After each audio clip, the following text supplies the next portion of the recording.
In Irish mythology, we come across a number of stories about shape-shifting beings. These shapeshifters are often gods, goddesses, magicians, witches, fairies, and other supernatural creatures. In ancient times, they believed it was possible to transform humans into animals by using magic. One of the most intriguing personalities in Irish mythology is Fintan mac Brocra, who is said to be the first man in Ireland. His story includes his relationship to the granddaughter of the biblical Noah, the story how he escaped the Great Flood and travelled to the Land of Destiny, meaning Ireland. According to the Book of Invasions, also called the Book of Conquest, Fintan mac Brocra, also known as the Wise, was a seer who was married to Lady Caesar. When Caesar was a young girl, only 10 years, an Egyptian priest warned her of a coming catastrophe. He told her to gather a group of women and try to escape. Caesar built 3 arks and filled them with women who all possessed different skills. Her father came along with 2 other men. In the poem, Fintan describes how he survived the flood when all others perished by hiding in the hill in Town Finney over the River Shannon. They sailed for 7 years before they reached Ireland. It was the year 2361 BC, according to the annals of the Four Masters, but only one ship had survived the epic journey. Among the survivors was Fintan mac Brocra. Upon arrival to Ireland, the women were divided into 3 groups. Each of the groups took one of the men to populate the new country. They also divided up the sheep they had brought with them. That's the story of how the first sheep reached Ireland.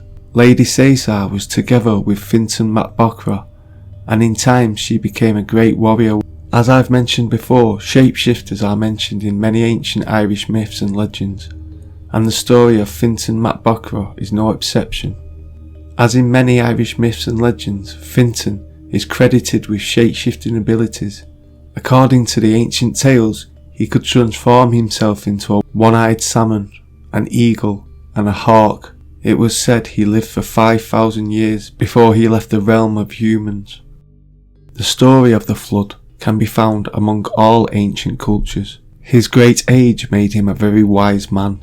He saw historical events of old Ireland, and he used his knowledge to advise the kings of Ireland. It was not until the advent of St. Patrick and Christianity in Ireland that Fintan departed this mortal realm. In the Celtic lore, the Fomorians are described as terrifying giant creatures, horribly deformed and often mistaken for demons. It is said that this race is descended from Noah's son Ham. The Fomorians were superstitious and tyrannical. People conquered by them were either enslaved or was forced to pay a crippling tribute of 2/3 of all children and cattle born. They were said to have come from the sea or under its surface, and they were some of the earliest inhabitants of the British Isles, both Scotland and Ireland. Their terrifying armies would raid from the sea. The king of the Fomorians was Balor, a giant with an eye in the middle of his forehead, and according to the tradition, they conquered the first invaders of Ireland. 30 years later came the Nemeds, who, like those who settled Ireland before him, had genealogy going back to the biblical Noah. Nemeds managed to win 4 battles with the Fomorians, but after 9 years, Nemed and thousands of his people died of a plague. The Fomorians were again victorious until the Firbolgs, the third group of invaders, arrived and subdued the Fomorians. The Firbolgs, the men of bags or sacks, a name given to them during their Greek exile.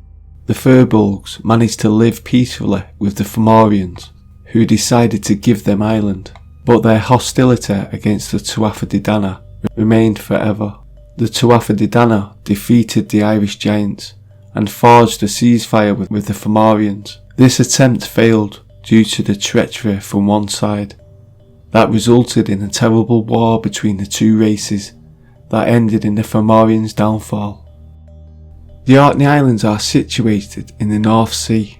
Once settled by the Norse, they left a unique and fascinating folklore and tradition that has much in common with Scandinavia. Among them are tales from fishermen of mythical creatures emerging from the waters during sea voyages.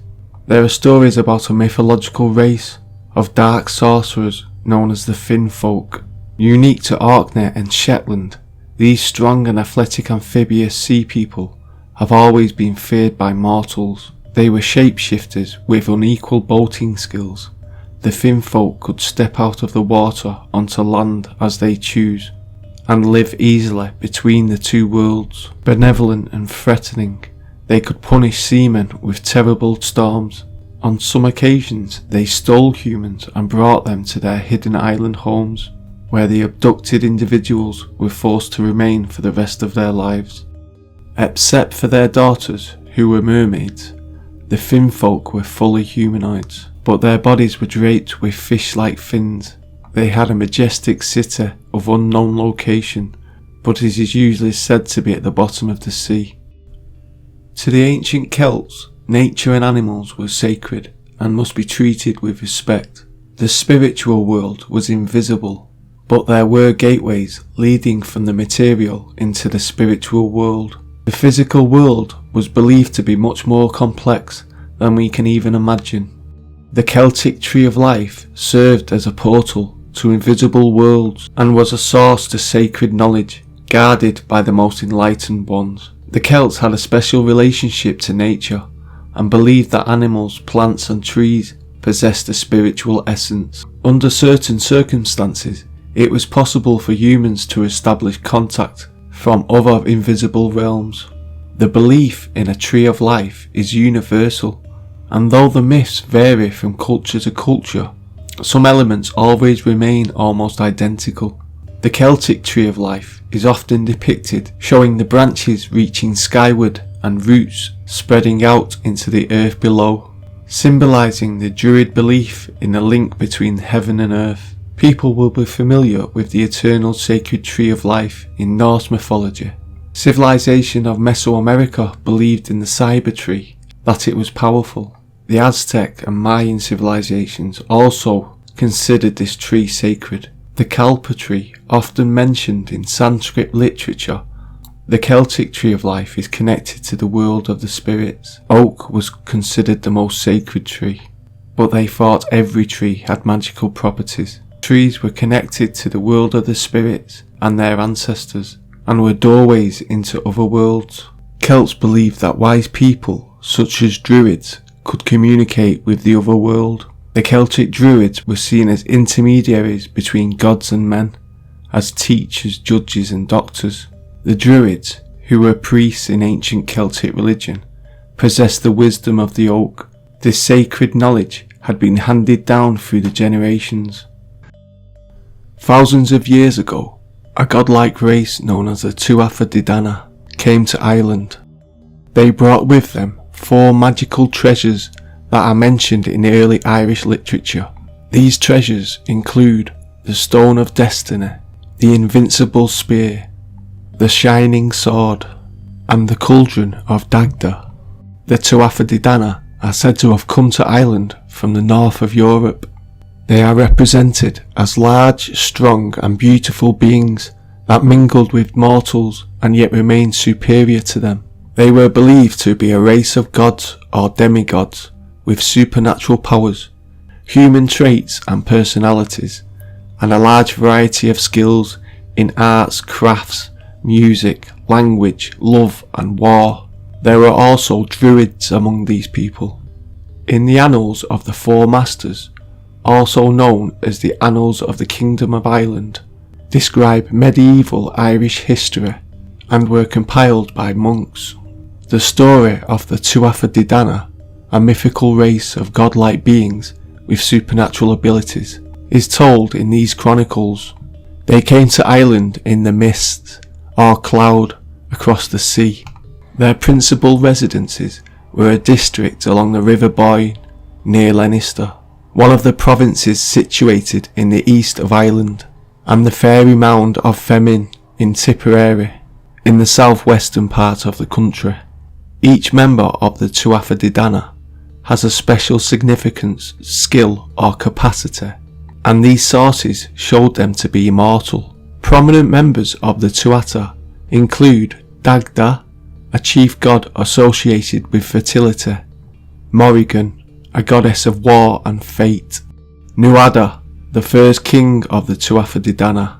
Angus was associated with beauty and love, Brigid, a fiery goddess of poetry, and finally Craden, a god of metalworking, who worked with brass and bronze and forged the weapons which the Tuatha De Danann used to battle the Fomorians. The Fomorians are also a supernatural race in Irish mythology. They are often portrayed as hostile and monstrous beings who come from the sea or underground. Later, they were portrayed as giants and sea raiders. They are enemies of Ireland's first settlers and opponents of the Tuatha De Danann. However, their relationship is complex and some of their members intermarry and have children. The Fomorians have thus been linked to the Jotnar of Norse mythology, so the Fomorians seem to be like the Anunnaki, have been gods who represent the harmful or destructive powers of nature, darkness and death, blight and drought, whereas the Tuatha De Danann, in contrast, seem to represent the gods of growth and civilization, like the Pleiadians. The Book of the Taking of Ireland is a collection of poems and prose narratives that purports to be the history of Ireland and the Irish from the creation of the world to the Middle Ages. There are a number of versions, the earliest of which was compiled by an anonymous writer in the 11th century.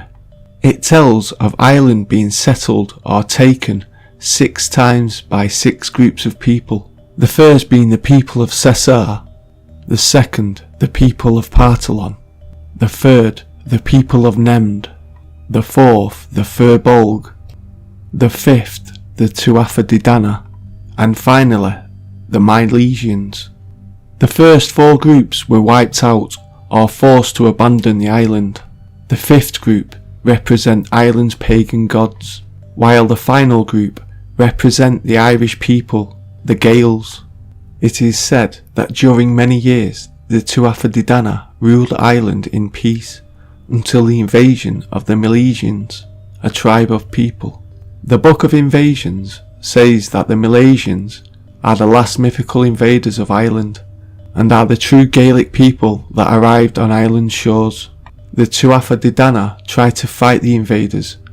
They even created a magical storm in an attempt to drive them away. However, a Milesian poet calmed the sea with his invocation, and then his people landed. The Milesians are Gaels who set sail to Ireland from Hispania after spending hundreds of years travelling the earth. After their confrontation with the Tuatha De Danann, the 2 groups agree to divide Ireland between them. The Milesians take the world above, while the Tuatha De Danann take the world below, i.e. the other world.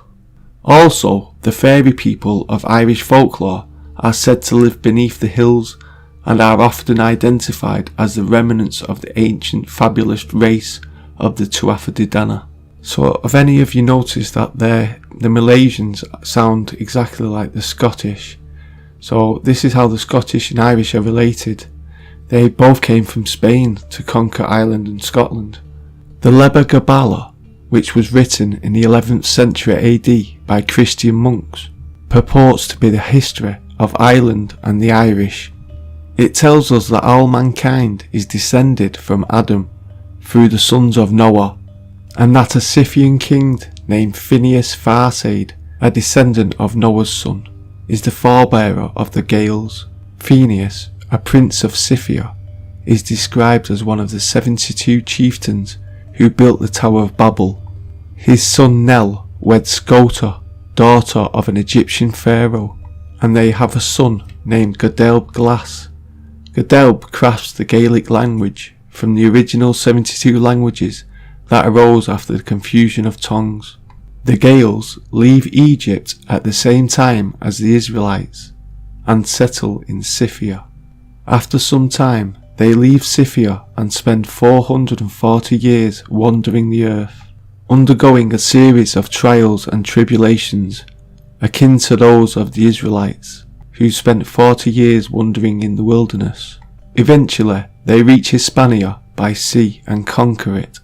There, Godel's descendant, Breagan, founds a city called Brigantia and builds a tower from the top of which his son glimpses Ireland. Brigantia refers to Corona in modern-day Galicia in Spain, and the tower is likely based on the Tower of Hercules, which was built at Corona by the Romans. Please like and share this video. If you can, go over to Patreon and help us out. Thank you very much.